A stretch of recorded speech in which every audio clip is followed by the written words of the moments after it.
aprendizaje que tuvimos en el momento de crisis es que las entidades financieras son un socio, como otro cualquiera, en el que, al igual que cuando eliges un socio para montar una nueva empresa o eliges un socio para hacer una joint venture en China, pues tienes que entender un poco que la relación con las entidades financieras es una relación de sociedad con ellos. Entonces, lo que vimos es que no todas las entidades financieras son iguales,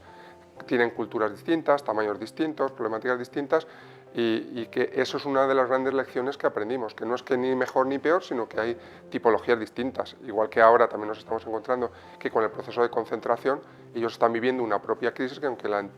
a nivel macro todo vaya mucho mejor, pero sigue habiendo un montón de cambios. Entonces, ahora mismo estamos en un momento en el que, al igual que pasó en la crisis, tenemos que identificar qué está sucediendo con las entidades financieras y nosotros desde nuestras compañías entender cómo debemos definir nuestras estrategias para que esa relación sea adecuada.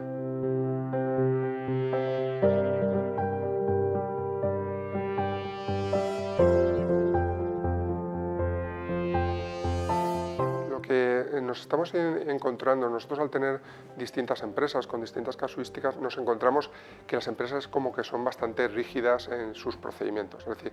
es como una gran máquina de prestar dinero en la que al final lo que tienen es como unos procedimientos muy definidos, en la que en el momento en el que te sales un poco de esa norma, pues la relación es mucho más difícil de entender por su parte. De hecho, por eso las estructuras o las entidades de financiación alternativa están surgiendo con fuerza, porque nos están dando unos criterios distintos a los que tienen las entidades financieras. Las entidades financieras funcionan muy bien para el 80% de los casos, para la mayoría de los casos tienen unos procedimientos que están muy desarrollados pensando en eso, pero si al final tú lo que quieres es una estructura financiera con un préstamo que se puede convertir en acciones, con tramos distintos, etcétera, con una complejidad bastante relevante, pues normalmente las entidades financieras para una mediana empresa no entran en ese tipo de complejidad. Sí que es cierto que hay entidades financieras que estamos encontrando que están buscando esa diferenciación y están entrando a esa dinámica. Algunas entidades financieras están en la reflexión de el dinero se ha convertido en un commodity, es decir, ahora hay abundancia de dinero en el mercado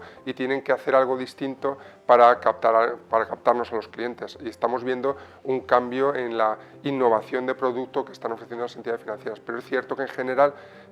versus la competencia que son los fondos de deuda o las distintas estructuras de financiación alternativa, los bancos tradicionales son un poco más rígidos en la manera en la que plantean sus productos y su aproximación al mercado.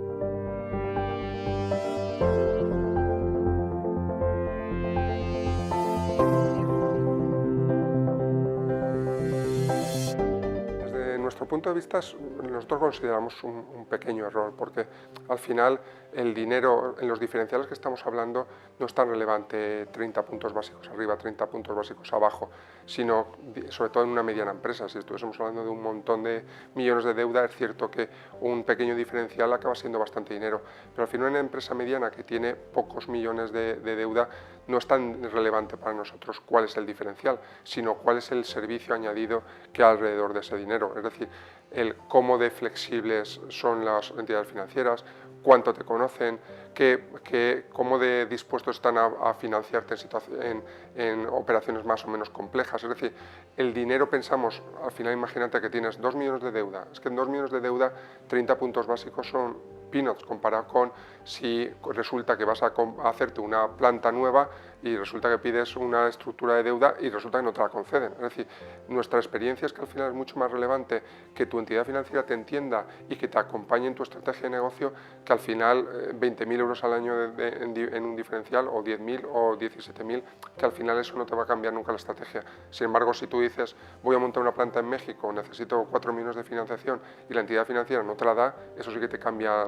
radicalmente tu estrategia de negocio. Por lo tanto, nuestra experiencia es que tiene mucho más sentido tener una muy buena relación con tus entidades, que te entiendan y que compartís una estrategia, que al final el pelearte el diferencial, que acaba no siendo muchísimo dinero.